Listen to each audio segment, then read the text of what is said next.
Good morning, folks. How are you doing today? It is about 9 o'clock in the morning on a Friday, July the 5th, 2024. It is a nice day outside down here in Tampa, Florida. There's no residual smoke from all the revelers last night who were happily lighting off fireworks for the glorious celebration of the Independence Day in the United States. The animals all huddled underneath me while I was trying to sleep, or on top of me while I was trying to sleep. Uh, they get so terrified of the fucking fireworks, and of course we got a house full of folks back behind us, like day labor dudes who, for some reason, they just love themselves some July 4th and fireworks and spend a bunch of money on them. So boom, boom, boom.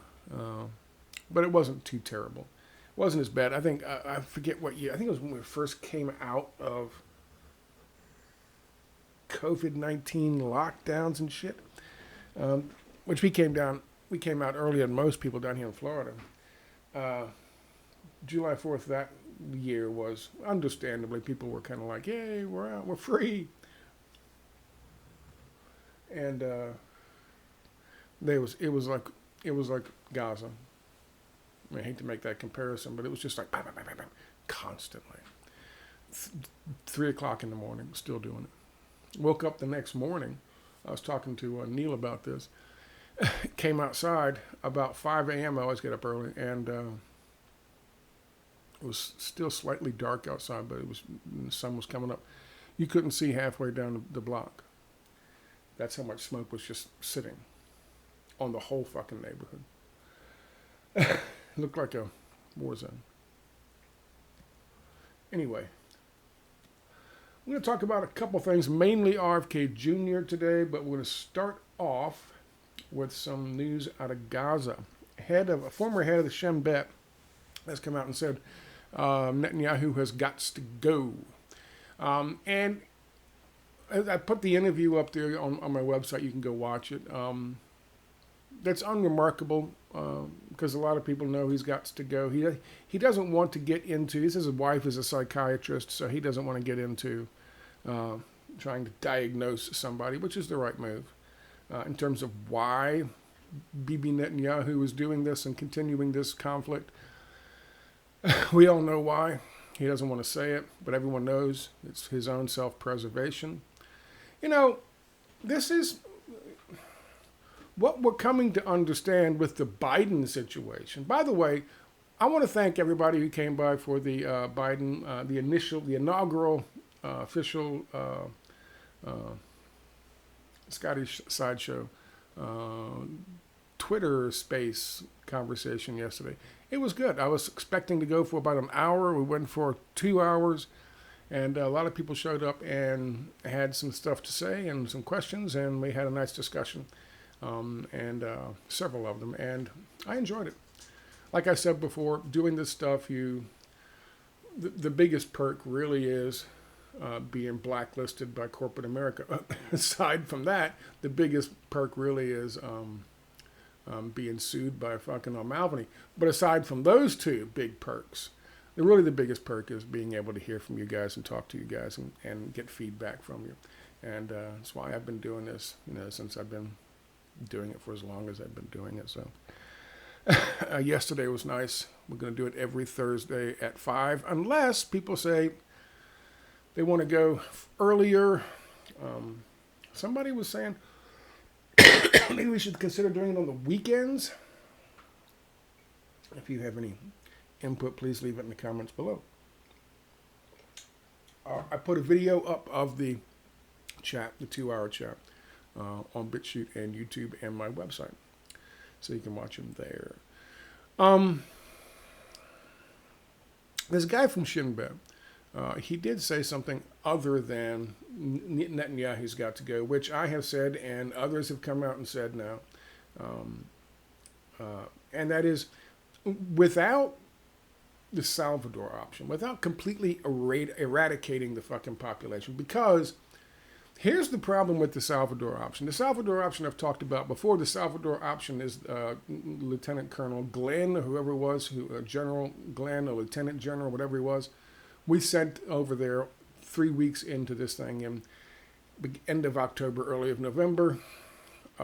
He was an expert on the Salvador option in Iraq, places like Mosul and fucking Fallujah. He was there on the ground implementing the Salvador option. He wrote about the Salvador option. I'm not making that shit the fuck up. That's what his expertise was in. So we sent him over to help the fucking IDF implement the Salvador option against the people of fucking Palestine and Gaza. And of course in West Bank. We'll talk more about the West Bank in a second.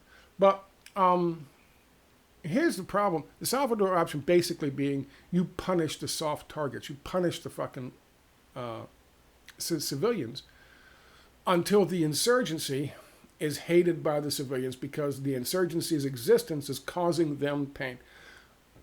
People will naturally gravitate toward the softer option in terms of their anger and hostility. Since they can't do shit to the fucking Americans who are invading fucking Iraq, and the Americans are much more powerful and well established and protected, then the idea in the Salvador option in Iraq was they will eventually, if you make the people, if you punish the people enough, they'll eventually turn on the insurgency. And that was the Salvador option. That's the theory behind the Salvador option. The problem with that is it leaves too much to be determined by the people. Meaning, if they are willing to put up with the bombing and the killing of 15,000 children, now 38,000 people, 85,000 fucking missing, the destruction of all the fucking infrastructure, the destruction of the electrical grid, the destruction of the fucking schools and the hospitals and universities and fucking mosques and churches and cathedrals, if they are willing to put up with all of that, you cannot, even with the Salvador option, you cannot beat the insurgency. I.e., you cannot beat Hamas. There literally is, if there is a limit to what the population will endure, then the Salvador option works. What if there is none? What if the people of Palestine have become so fucking hardened to living in a fucking concentration camp, lo these many, many years? What if what you have created is a population of people immune to the horrors and the pain and the suffering you will inflict upon them? That is the weakness of the Salvador option. Then all you have is a world looking at you as some kind of fucking monsters for deliberately attacking these soft targets, these civilian targets. And you can't come out and explain to them, oh, it's the Salvador option, it's a legitimate method of warfare, because of course it isn't. So here's the thing. This guy from Shin Bet is apparently smart enough, and there are others saying the same thing now. Sorry about that. There are others saying the same thing now, that there is no military option. We understand that now. We thought, he was one of the ones who thought, back when Glenn was talking to them back in early November, late October of 2023, they thought they could punish the people to the point where they would fucking fold. They didn't. Like I said, they manufactured a population of people who are immune to the suffering and the horrors and the pain. Now, obviously, they still feel these things. but they're not going to fold. They're not going to give up on their resistance. And in fact, as this guy mentions, he says you can kill, all the members of Hamas. The next day, you'll have 2 kids go stab some Israeli someplace. It's the idea. It's the idea of resistance. And that's one of the things that fucking Yahya Sinwar taught them. You understand? That dude did 24 fucking years in Israeli prison. Did it break him? No. It made him immune. And what did he do when he came out? He passed on that fucking immunity to the rest of his community. And of course the Israelis and the IDF and the torture and the fucking kidnappings and the black baggings and the bombings and all that shit helped. So now he's saying basically the same thing others have said and I have said. The only way to defeat Hamas, a resistance group, is to basically remove that which they resist.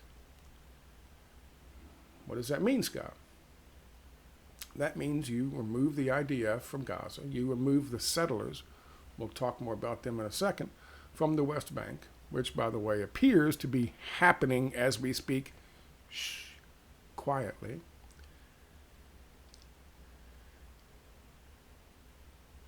And you cut a deal between Israel and Palestine for mutual recognition and respect of each other, based on some negotiations after surrounding the June 1967 recognized borders that the rest of the fucking civilized world recognizes as the borders between Israel and Palestine.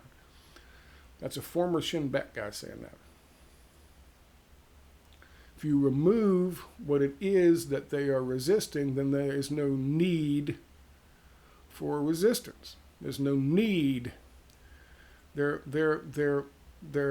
course has been run. Now, of course, to the Zionists and the fucking apologists and the sycophants for Israel, they will tell you that means Hamas won. Yeah. That's exactly what it means. And the person doing the interview, right? I'll show you the thing in a second with this guy from Shin Bet. He said, does that mean that they've won? Because they've brought this conflict that nobody was paying attention to. They had killed, the IDF had killed 240 some people in 2003 alone, before October the 6th. They had kidnapped a bunch. They had thousands in fucking and they were steadily taking more fucking land and building more fucking settlements. He says, the interviewer asked him, he said, does that mean that really Hamas won? Because that's what they wanted in the first place. They wanted this to draw attention of the world. And he said, yeah. If that's how it ends, with the recognition of a Palestinian state by Israel and the United States and the rest of the 43 nations that still, in the United Nations, 190 United Nations countries, 193 United Nations countries, that still to this day hold out and refuse to recognize fucking Palestine as a state. All the rest do, by the way. Yeah. Then that's a victory. Then they start rebuilding. They can rebuild their country. They can rebuild their economies. They can open up their fucking borders and to bring goods and services in, and provide goods and services. Then they can even start drilling on their own fucking, in their own fucking offshore fucking liquid natural gas, I think it is, resource. There's a field out there, liquid natural gas field out there that Israel just wants so fucking badly. They were even trying slant drilling. Believe it, slant drilling is actually a thing, by the way, boys and girls. So, the guy from Shin Bet said he's got to go, and the way to deal with Hamas, and the only way to deal with Hamas, is those. We'll see. Also, there was one illegal settlement that was built on privately owned Palestinian land. It's all Palestinian land, but so apparently the authorities there, the Israeli authorities there, decided they were going to remove this fucking settlement in the West Bank, which is something that it never does. And so they brought in bulldozers to knock down these fucking buildings, and the settlers are pouring concrete around their feet and sitting there with their little things hanging down with their little hats on, hoping that the concrete sets up fast enough for them to be concreted into this piece of land that somebody else owned, Palestinian.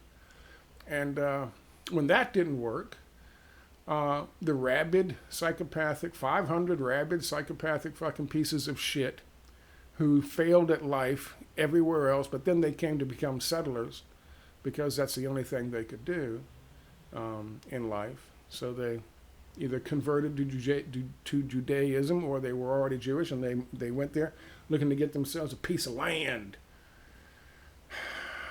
to be somebody.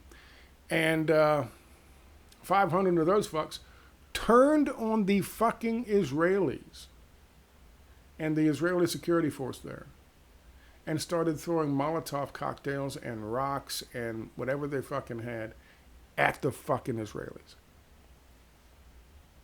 I'm telling you, they're just fucking rabid.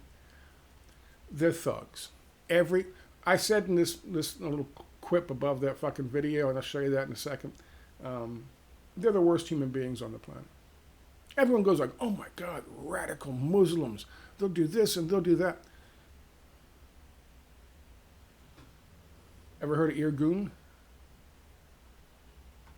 These fuckers will do anything to get themselves a piece of somebody else's land for free. Even turning on the security forces that back them while they're beating little old lady Palestinian ladies or poisoning their wells or chopping down their fucking olive orchards or doing whatever despicable shit they can do to steal their fucking property. They'll turn on anybody in a fucking heartbeat for a little piece of fucking land. And you know what? I'm going to just say this too. It's not a coincidence that Kevin Costner's bullshit fucking movie. It's not a movie. This is a movement. Says Kevin Costner of all fucking people. How did Kevin Costner, it's the stupid movie about, the Americans, losers, people who were failures on the East Coast. They said, you know what?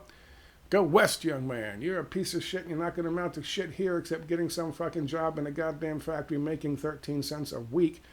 Go west, young man. You can be somebody. Go steal somebody else's fucking land. And so Kevin Costner has now produced and is acting in this fucking movie that turns these fucking Sooners, turns these fucking lowlifes into fucking heroes. And you say, well, Scott, how can you say that? I mean, they founded all this shit and they got this land for us. They were lowlifes. They were criminals. They were thugs. They were degenerates. Many of them were belonged to religions that had practices that were obscene in the early colonies in the States. And so they just shoved them out, get the fuck out, and go west. And make your fucking stand. And all they had to do was go steal land from the First Nations. And by any means necessary. And that's exactly what they did. And of course they had the U.S. military backing them up. But the vast majority of the fucking violence, a lot of the violence, they did. And so of course all they reported on back in the day and history was the retaliatory violence that was leveled at them. Oh my God, the Natives American, the Indians came in here and they attacked the settlement and they killed all the women and children. Oh my God, they're just savages. They don't mention the fact that the settlers had taken that fucking land by doing the exact same thing to the people, the Native Americans who were here 6 months before, 9 months before. Okay?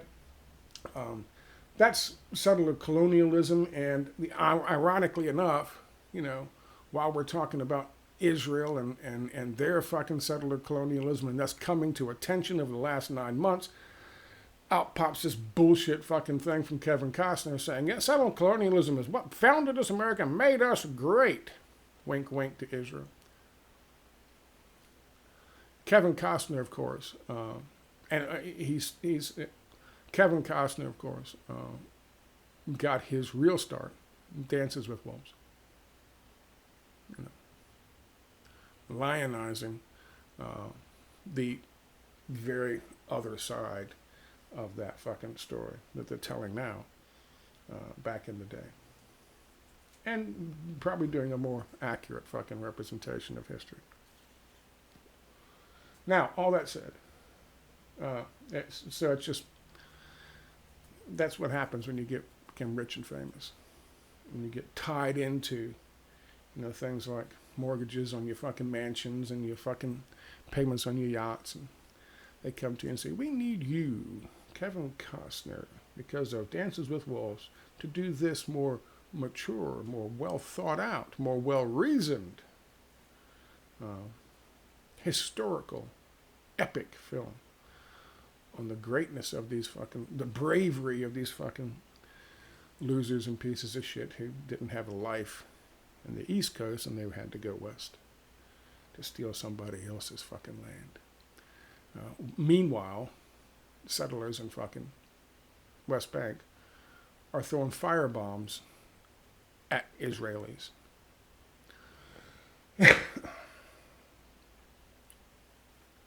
Simply because they knocked down 3 buildings that were built on somebody else's land. Yeah, we always pick the wrong side, don't we? That's I'm Eluding Joe. That's the Scotty Sideshow episode 1. Please take a look. This is, we'll talk about that in a second. This is the Israeli settlers go berserk. That's that story. And here's a story from Israel's Netanyahu should leave immediately. Former Shin Bet chief Ami Ayelan.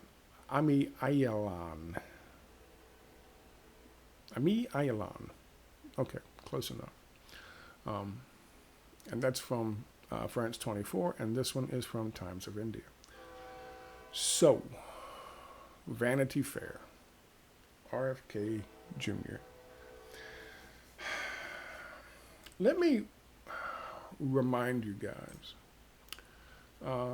this is one of the first ones I did on Robert Kennedy Jr. and his limited fucking hangout bullshit. And this is the addendum to it, and the date was December 16th, 2021. I have been telling you what a piece of shit this guy is for a very long time. Here is October 22nd, 2022. Carrying water for the Defense Threat Reduction Agency, RFK Jr. blames China for COVID-19. And he was doing this. RFK Jr. lying through his teeth on the Jimmy Dore show. Jimmy Dore is just he's so happy. I wonder what Jimmy Dore's talking about RFK Jr. today about after this Vanity Fair piece came out. Saying much of the same shit that I've told you from day one. He was just so happy to have a big fucking name like RFK Jr. He's made it. It was no joke. It wasn't a joke. He was introducing the thing and starting it off with that smile. As soon as he started talking, he wasn't making a joke. He was beside himself, so happy to have RFK Jr. on his fucking show.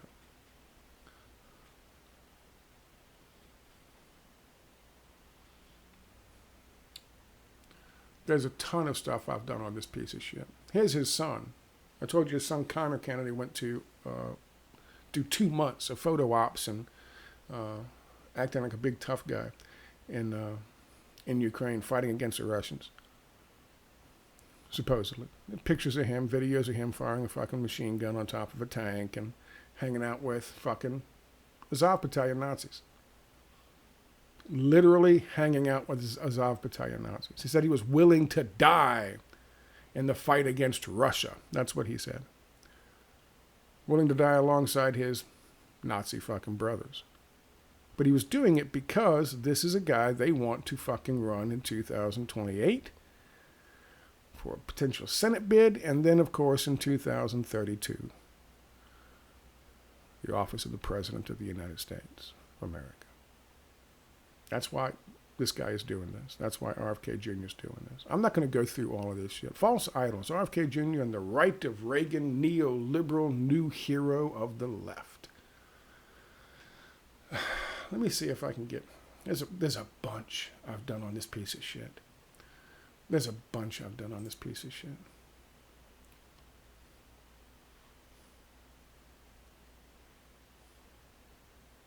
There's one I want to find specifically. Who's offering prizes. Somebody figured out, and last year, Max Blumenthal finally figured out RFK Jr. is not the Messiah. Good job, RFK Jr.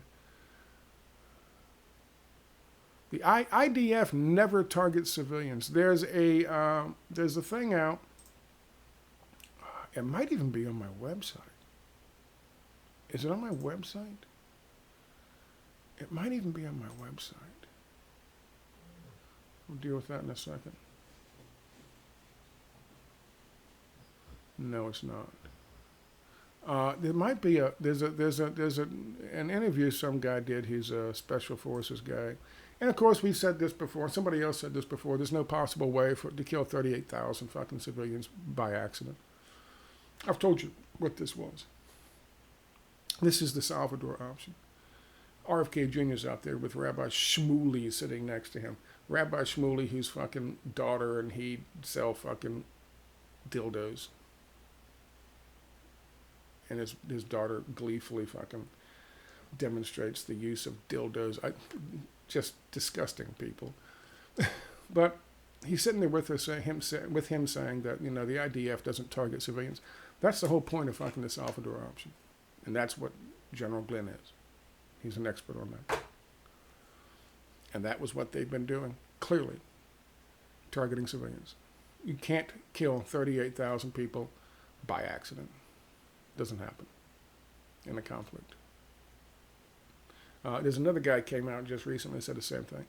Another military guy, former military guy, saying the same thing. Every day, his bullshit, RFK Jr.'s bullshit, is exposed more and more. I wonder if fucking Jimmy Dore is so proud of him sitting there. That image of him sitting there smiling, beaming, so happy to have RFK Jr. on his fucking show. I wonder if he's proud of that right now.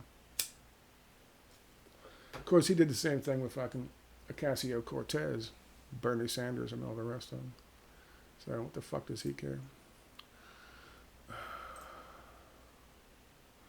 But there was something I wanted to show you.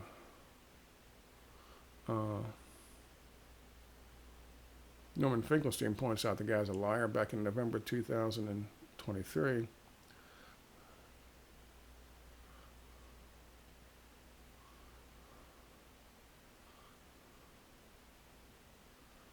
Despicable sellout RFK Jr. takes time off from hating on young interns to shill for Zionists.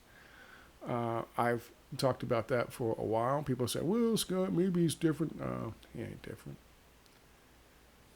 Here we go. Here's one. Remember that one? Apologize. That wasn't what I wanted to share with you, though. Oh, yeah, this one. There's a couple of things that I needed to talk to you about with him, but we just want to remember, you know, he did take the flight with fucking Epstein twice. 2 different trips, 4 different flights. One with his wife, one without, both with his children. And if you recall, if you go back and watch this video I did, I show you the fucking body language of this man, who I would love to play fucking poker against. I showed you the body language of this guy when he's doing an interview with Tim Pool and Luke Rudkowski and some woman. And Tim Pool and Luke Rudkowski especially, is hitting him with, okay, were there children on the flight? Was this? And he's like, he gets all, his shoulders come forward, his arms cross across his chest. He's like, oh. He starts basically rocking back and forth, and his chest sinks in. That's a highly defensive position in body language. As soon as a girl asks him a question that's more favorable and lets him off the hook, his arms come down, his chest comes out, he's leaning in, smiling, talking to her, because she's a young, blonde, attractive fucking woman. and because he feels comfortable. Now he's in his fucking wheelhouse. And then as soon as he's doing that, I swear to God, Luke Radowski goes, yeah, but let's get back to the children on the plane. All of a sudden, his chest goes back in. It sucks in like somebody turned on a vacuum inside his fucking lungs. His shoulders come forward, his arms come across his body. And they said, well, were there kids on those Lolita Express flights? Well, mine. Mine. That's how he answered it. On all 4 flights. Once without his fucking wife at the time, who was Mary Richardson.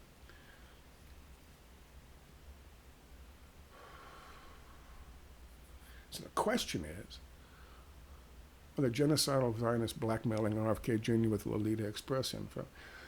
There are implications that. Don't know, but there are implications that there were sexual abuse inferences made within the fucking family, the Kennedy family, keeping shit close to the of course, because the whole point of the Kennedy family is to defend the name of the Kennedy family. I'm going to show you in a second. Not only do I think they killed Mary Richardson, it's pretty obvious they killed Mary Richardson, because she was going to drag the fucking Kennedy name, the most prominent Kennedy, RFK Jr., through the fucking mud, exposing his drug addiction, exposing his fucking shooting up speedballs, exposing his lust for younger and younger women, and God knows what else. Because remember, this is sometime after the Lolita Express fucking flights. And his kids, I'm sure, talk to mommy. Something made her want to divorce this motherfucker. It wasn't all the fucking attention in the press. So she has to go. And so she went to the barn to hang herself, according to the fucking stories. And problem was solved. They said it was all her. It was depression. It was this. She was crazy. When asked later about the little red diary from 2001, that lying piece of shit RFK Jr. told the fucking reporter, there is no red diary from 2001. Sure enough, there it is. And then he had to fucking admit it. What hasn't that piece of shit admitted? Has it got something to do with that reaction? RFK Jr. defends Israel bombing hospitals. Now, that is Kyle Kulinski. Kyle Kulinski is now on board where I'm at. That's good. That's awesome. Terrific. He finally gets there.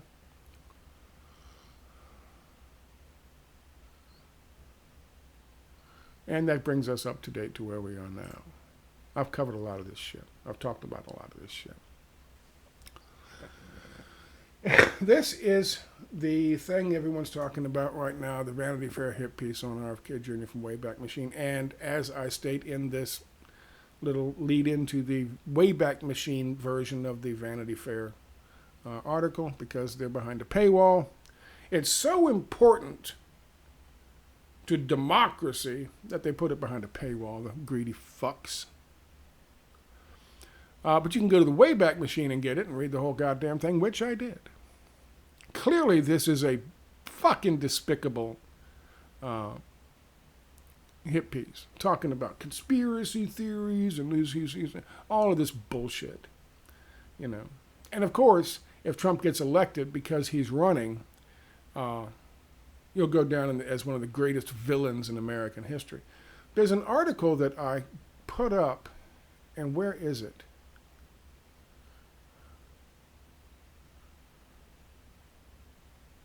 Wait, that's just fucking... No, that's not RFK Jr. I am who I am. Where is it?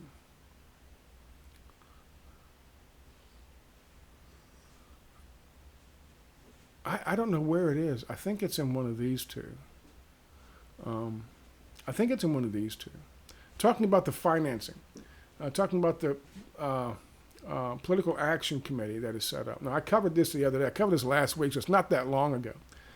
And I showed you where this political action committee has gotten all this fucking money from these two main supporters in support of RFK Jr., who are Trump supporters, who have also donated even more money to Trump's campaign and to this Trump's political action committee to get fucking Trump elected. Well, they also contributed to RFK Jr.'s. There's a quote in there from one of the Kennedy clan saying that, they told RFK Jr. that, if he runs in all these swing states and Biden loses the swing states, he's going to go down as one of the greatest villains and political villains in the history of the United States, because that means they're going to have Trump and not fucking comatose Joe. The Bidens, and this Vanity Fair piece makes it clear, the Biden and the Kennedy clan is 100% behind, of course, Joe Biden, because Joe Biden represents the established, rich, wealthy, DLC fucking class of Democrats. And, of course, Obama and the Clintons. And so, of course, the Kennedys are going to be backing him. They actually did a big photo shoot with 50 Kennedys and Joe Biden back in February of this year, showing their support. They're all 100% on board with him. But they all say the same thing, which is this, which is borne out by what I said, the video I did last week talking about where the funding was coming for this PAC, Political Action Committee for Robert F. Kennedy Jr., and that was from a Republican who backs fucking Biden, Donald Trump. At first, there was a question as to whether or not RFK Jr. would suck votes out of the Trump camp or suck votes out of the fucking Biden camp. Clearly now, everybody is on the same page, from the Kennedys and their research and connections to the super mega donors for Donald Trump. Clearly they understand he's going to pull more fucking votes from the Biden camp than he will from the fucking Trump camp. Ergo, his campaign is to help Donald Trump become President of the United States. That's the way they see it. And that's the way the people who have money see it. They think that's problematic. And obviously they're not too happy about that. But that's not... So the hit piece focuses on the first part about, his conspiracy theories. Later it gets into fucking Children's Health Defense Network and the COVID and the jabs and all that shit, and him linking up with Steve Bannon. I've told you before, his connection with Steve Bannon is quite telling. Told you a long time ago, his whole thing that China did it, China did it. He's obviously connected with the fucking alt-right. And with the Committee on the Present Danger, which is Steve Bannon runs this thing named after something that existed back in the 70s to demonize Soviet Union. Now they're doing the same thing with China, the Committee on the Present Danger, China. So there's all of that in there. It's a good read. I strongly recommend it. But here's the stuff I wanted to talk about down here. Kennedy himself, I told you even before he announced he was going to run, I told you he's not running.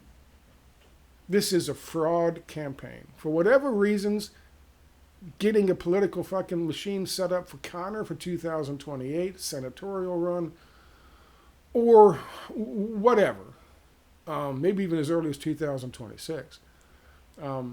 I told you he had shit in his fucking background that would prevent him from being president. He would never be president of the United States. And I told you why. Without being a fucking expert on RFK Jr., I told you, this guy's a fucking silver spooner who did nothing with his life. Nothing of consequence. He's a party boy. And now he's a 70-year-old party boy taking testosterone replacement therapy and human growth hormone so he can look young and still try to fuck 23-year-olds. Okay? He's still a party boy. He's still doing this to be, in the public eye, to be, get the adulation from young people. Because people who are a little bit older and a little bit more aware and can look back into his history and make the connections and make the comparisons. He's living off the fucking legacy of his uncle and his father. You can't argue that. No one can argue that. All of his fucking, he's a legacy baby, and all of his fucking accomplishments come from that. But he also always he just recently did a fucking, the real debate where he talked to nobody. Fucking Meryl Nass promoted that dumb shit during the debate. Thank goodness people went to the real debate and didn't watch the president shit the fucking bed on live television. Thank goodness for that. But they went to the real debate and watched him, and the first thing he's talking about is, yes, they killed my father and my uncle and blah, blah, and they assassinated, and I wanted Secret Service, and they wouldn't give me Secret Service protection. But they killed my uncle. Remember who my uncle is? Remember who my father is? That's literally what he did. It's like Rudy Giuliani coming out and going 9/11, 9/11, 9/11, 9/11. For every single fucking political fucking campaign he ever did. For the first 10 years after 9/11. 9/11, 9/11, 9/11, 9/11, 9/11. What'd you have for breakfast today, Mr. Giuliani? 9/11, 9/11, 9/11. 9/11. So that's what he's doing. He's living off of their fucking... You want to make the comparison between JFK and RFK Jr.? Go right ahead. Good luck with that one. I'm not one of these guys who like sycophants and people living in fucking in La La Land when it comes to Camelot. I know what the fuck RFK was. I know what fucking JFK was. I know their flaws. I know their weaknesses. I know their strengths. I know why they were killed. RFK, because they couldn't let that motherfucker in after they killed his goddamn brother. That's crazy talk. What was he going to do? And of course, JFK. I understand who they are, but they were 50 times the man and the politician that fucking RFK Jr. professes to be. RFK Jr. is just a fucking liar. He's just a liar. If it suits his needs, he will fucking lie. He is a manipulator. There's a story in there about a girl who was 23 years old at the time when he was 45. And she's babysitting and she's kind of a fucking nanny for the fucking kids.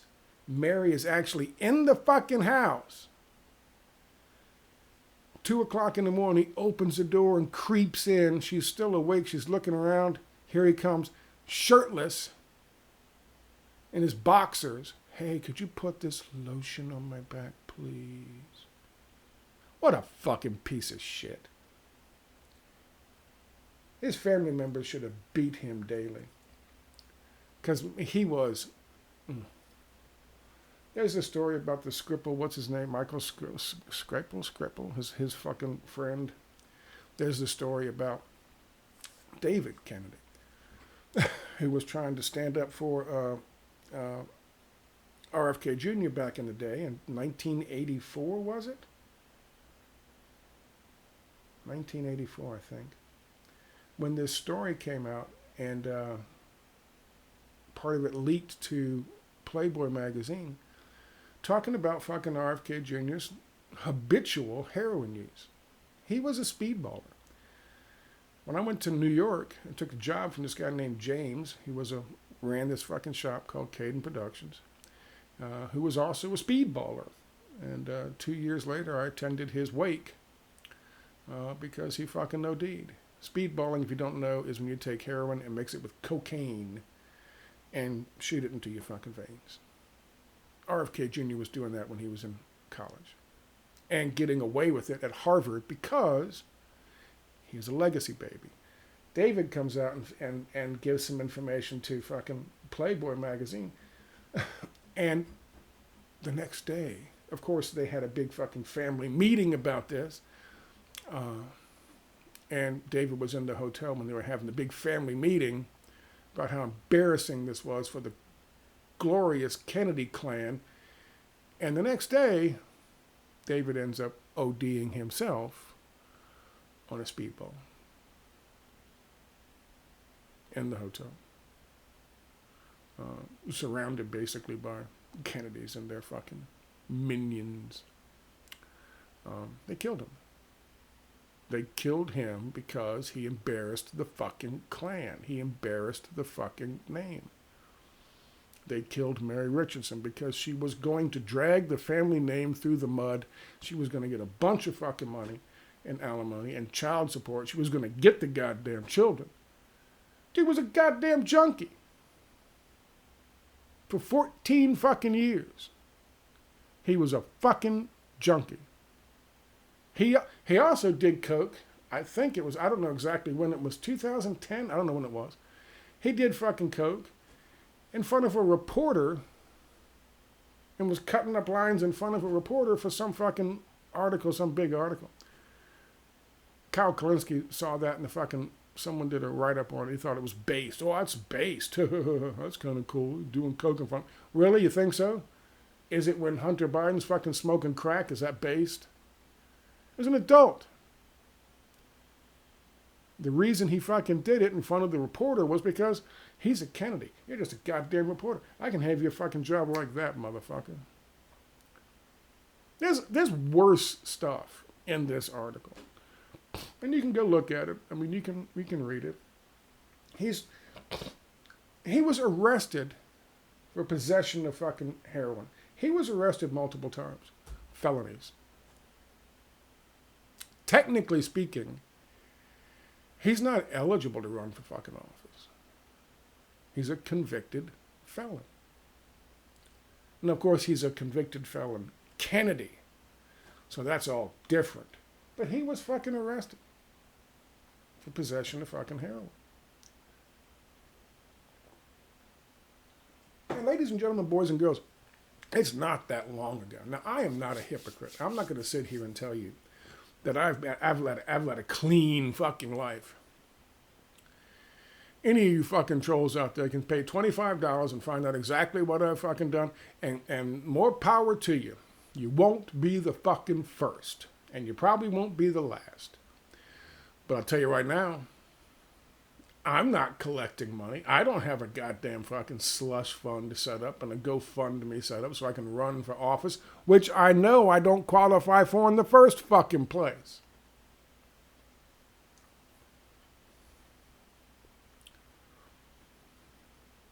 And if I did, it'd be because I needed it. Kennedy doesn't need your fucking money. He's a goddamn Kennedy. He was born halfway from third base to home plate and acts as if he got there on his own. When asked about the sexual assault allegations leveled at him from the nanny or whatever yesterday during an interview, he refused to talk about it. Trying to fuck the 23-year-old while his wife, who bore his children, were in the same fucking building. You think he wasn't high?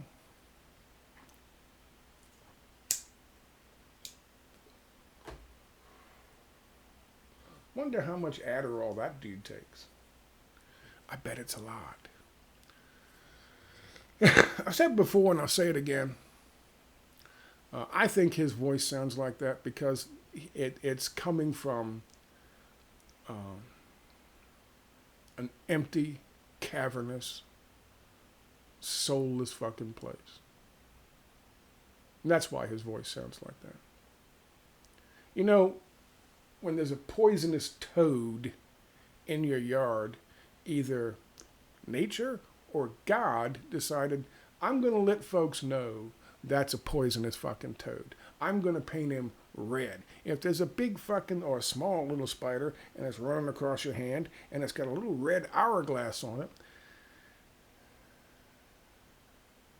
nature, God, have ways of letting you know something's off.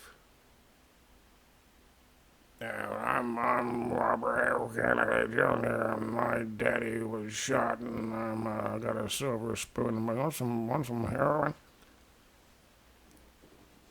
I know, you're like, well, Scott, that's kind of out of the way. Everything else was fucking based in reality, but that's kind of... Is it?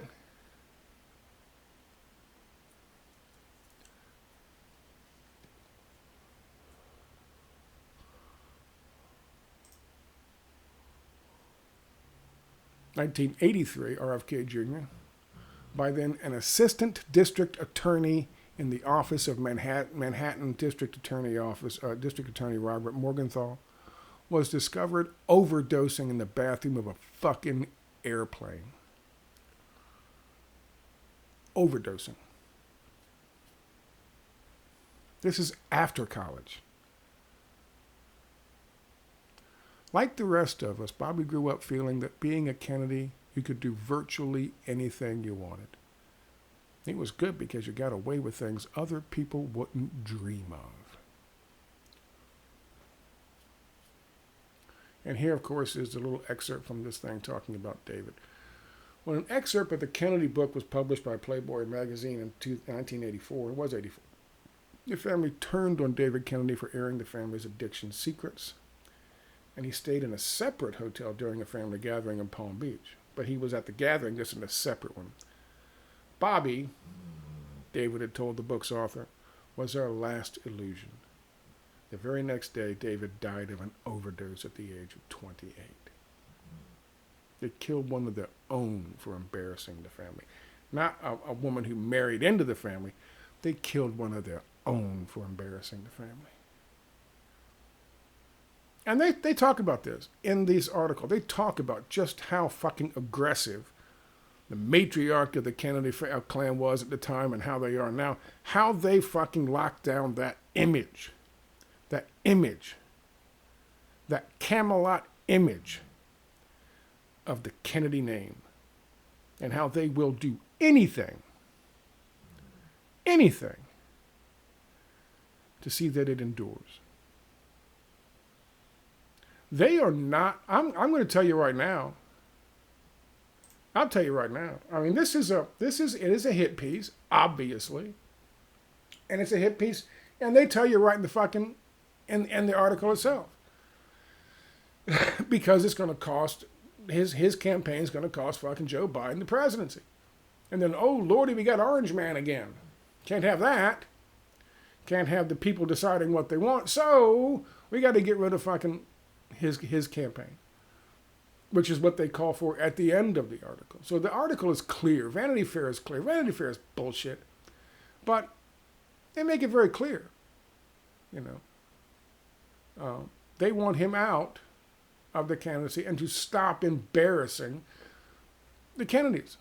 So much so that the family feeds this fucking author embarrassing family information about him. And of course, there is the implication in the article that Robert F. Kennedy Jr. may, or at least some members of his inner family, the 50 or so that were interviewed for this, some members of the inner family believe there's been something that happened with Robert F. Kennedy Jr. and his own fucking children. And my guess is, based on his response on the Tim Pool show, and I pointed that out when the Tim Pool show thing aired and put it on YouTube, I pointed it out and did a video on it, you can go watch it. Based on his reactions and his response to his children being on that plane, at least the one trip down to, I think that one was to North Dakota to go look for fossils with Jeffrey Epstein. without his mother, without their mother. That seems to be the one that made him the most uncomfortable. So I don't know. But I'll tell you this. When I told you over 2.5 years ago that that piece of shit was not actually running for president and that he knew for damn sure he could never be president of the United States for a number of reasons, I was fucking right. 100%. People are like, stopped watching my stuff because they bought into the RFK Jr. savior bullshit. Do you want to be right or do you want to have friends? I want to be right. Friends, I can get new ones. Anyway, that's where we're at. RFK Jr. is cooked. Joe Biden is cooked. RFK Jr. dropping out or staying in won't make a goddamn bit of difference because the fucking elections and the electronic voting machines are rigged anyway. Won't make a goddamn bit of difference.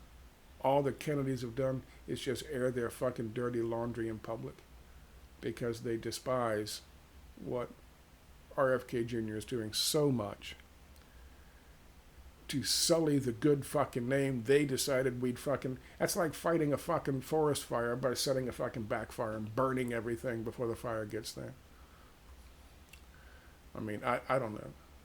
I'll tell you this, though. If I was RFK Jr., it's no wonder he wants Secret Service protection. I mean, God knows how many people have threatened to get in the way of the good name of the Kennedys over the last couple decades, over the course of his life. How many people have they had killed? I can tell you right now, just from that article, 2. I'm sure there's more. RFK Jr. should tread carefully because he was born with a silver spoon up his ass that he used to cook his heroin with, but he was born in a nest of fucking vipers. Tread carefully.